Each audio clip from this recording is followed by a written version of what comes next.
Good day, ladies and gentlemen, and welcome to this series of training videos on working with Kaspersky Unified Monitoring and Analysis Platform.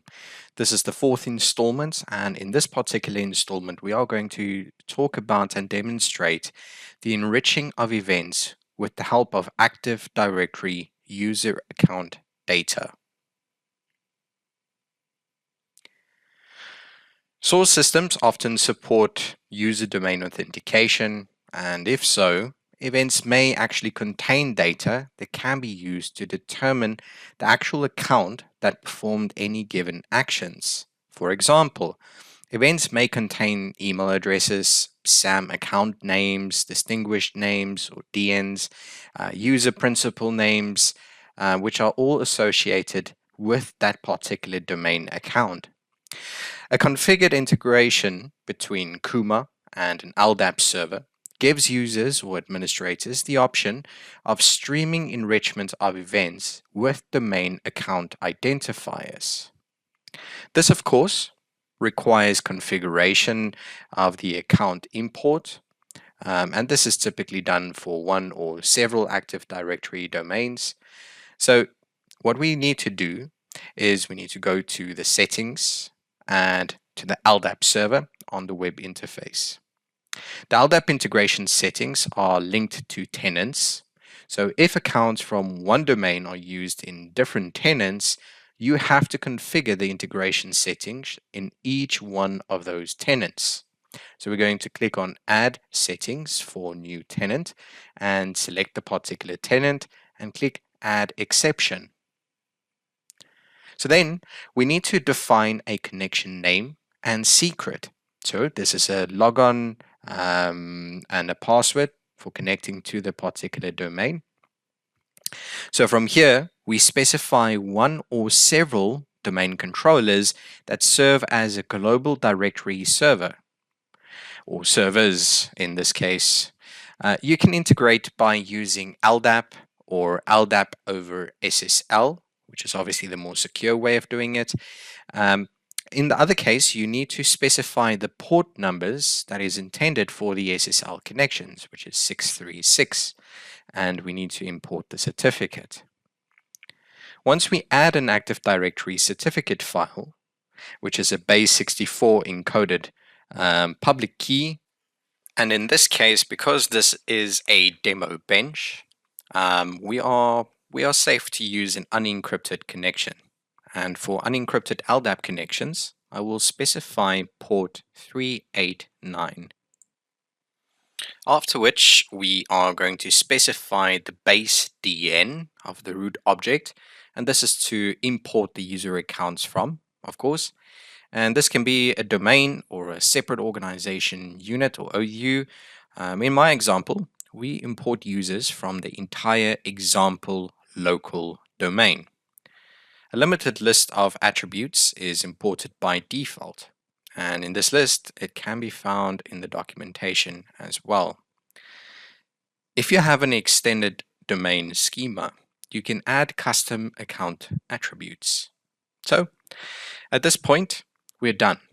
We click to import accounts and we save the settings. I'd like to note that imported user accounts are not displayed in the Kuma web console, but you can view them in MongoDB by starting the MongoDB client and running a search query against the accounts collection. So now that we have the user accounts imported into Kuma, we have to configure the enrichment in the collector itself.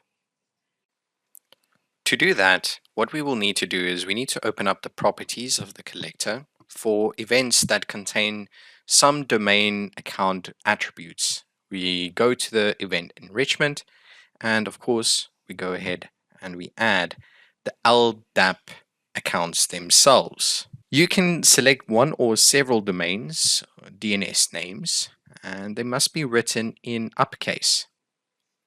The domain name is checked for source NT domain and destination NT domain values. The data in these two fields must also be in uppercase.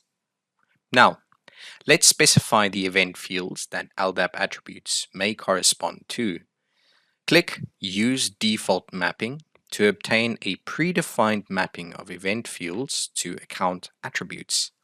You can use a supplementary condition, such as device custom string 3, that must match the telephone number attribute of the user that initiates the action itself. In other words, if a domain account is found, its identifier will be written to source account ID. The process of configuring the collector for LDAP enrichment could now be considered complete. We just need to save the settings and apply these to the actual collector. However, I would like to describe an issue that you might encounter. Windows events can have a NetBIOS or DNS name as a domain name. So, some events may say example, where others say example.local. Therefore, I have to set up a dictionary and enrichment rules that prevent discrepancies in this case. The first rule ensures that source NT domain is always example local, and the second rule does the same for the destination NT domain field. So we have the settings and we restart the collector.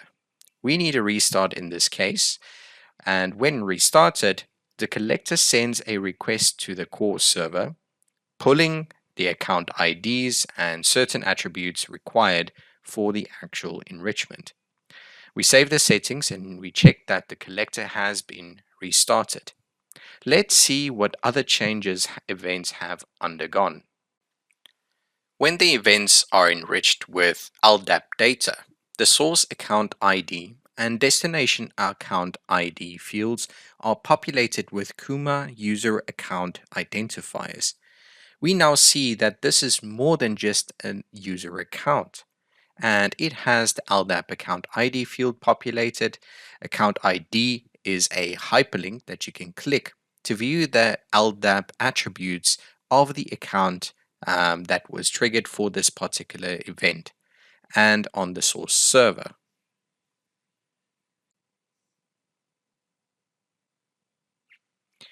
Enrichment of events with LDAP data helps to do the following. It helps us to display the Active Directory user account attributes in an event and in the alert fields. It helps us to check if the record is a member of any given domain group by, of course, using the operator in Active Directory group. Trigger responses for the Active Directory account, for instance, require to reset the password at the next login, and of course edit the user's membership in domain groups. Assign training to the account if there is a Kaspersky automated security awareness platform integration. Overall, when you have a look at all of the capabilities and insight that you will get from an LDAP integration, it is a significant improvement on the overall events and alerts that you will actually get. If we have a look at the response actions just purely from Active Directory, things like adding an account to a group, resetting these passwords, removing an account from a group, and or blocking an account. This is a significant improvement on the overall data that we've just collected, but also the response actions that we can take. So, ladies and gentlemen, this is the end. This is the conclusion of the fourth installment on this series for Kuma. Thank you as usual, and I hope to see you in the next one. Bye-bye.